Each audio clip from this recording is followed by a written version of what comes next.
আসসালামু আলাইকুম রহমতুল্লাহি বারাকাতুহু। প্রিয় ভাই ও বোনেরা, পবিত্র কোরআনের আলোচনায় আপনাদের সবাইকে স্বাগতম। আজ আমরা শুনব কোরআন মাজিদের প্রথম সূরা, সবচেয়ে গুরুত্বপূর্ণ সূরা আল ফাতিহা। এই সূরাটি আমরা প্রতিদিন নামাজে পড়ি, কিন্তু অনেক সময় এর অর্থ গভীর দোয়া আমরা অনুভব করি না।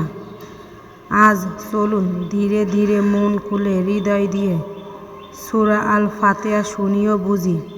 সূরা আল ফাতিহা এটি মক্কায় নাজিল হয়েছে।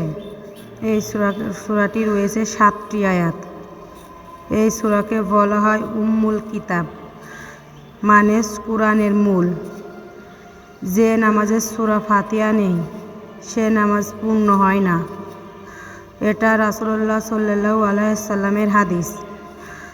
এখন চলুন সূরা শুরু করি। বিসমিল্লাহির রহমানির রহিম। শুরু করছি আল্লাহর নামে, যিনি পরম করুণাময় অতি দয়ালু। আল্লাহর নামে শুরু করলে সে কাজে বরকত নেমে আসে। আলহামদুলিল্লাহি রাব্বিল আলামিন। সমস্ত প্রশংসা আল্লাহর জন্য, যিনি সকল জগতের প্রতিপালক। আমাদের সুখ দুঃখের রিজিক সব কিছুর মালিক একমাত্র আল্লাহ। মালিক ইয়াউমিদ্দিন।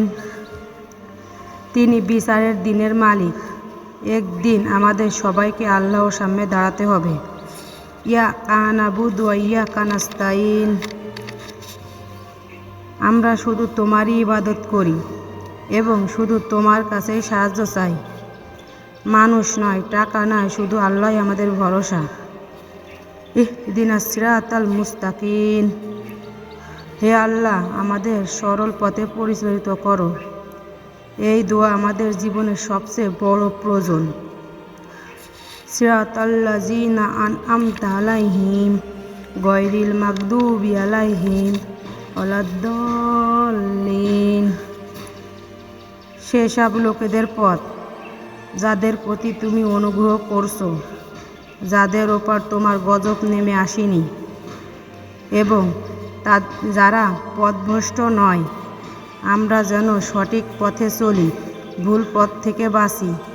প্রিয় ভাই ও বোনেরা, আমাদের দিনে কমপক্ষে 17 বার সূরা ফাতিহা পড়ি, কিন্তু যদি একবারও মন দিয়ে পড়তাম তাহলে আমাদের জীবন বদলে যেত। সূরা ফাতিহা আমাদের শেখায় কৃতজ্ঞতা, ভরসা, দোয়া, হিদায়াত। যে ব্যক্তি বুঝে সূরা ফাতিহা পড়ে, আল্লাহ তার অন্তর সোজা করে দেয় ইনশাআল্লাহ। হে আল্লাহ, আমাদের সূরা ফাতিহা বুঝে পড়ার তৌফিক দাও। আমাদের জীবনকে সরল পথে পরিচালিত করো। হে আল্লাহ, আমাদের গুনাহ ক্ষমা করে দাও। আমাদের ওপর রহমত করো। আমিন। ভিডিওটি ভালো লাগলে লাইক দিন, শেয়ার করুন, আর ইসলামিক নসিহতের জন্য চ্যানেলটি সাবস্ক্রাইব করুন।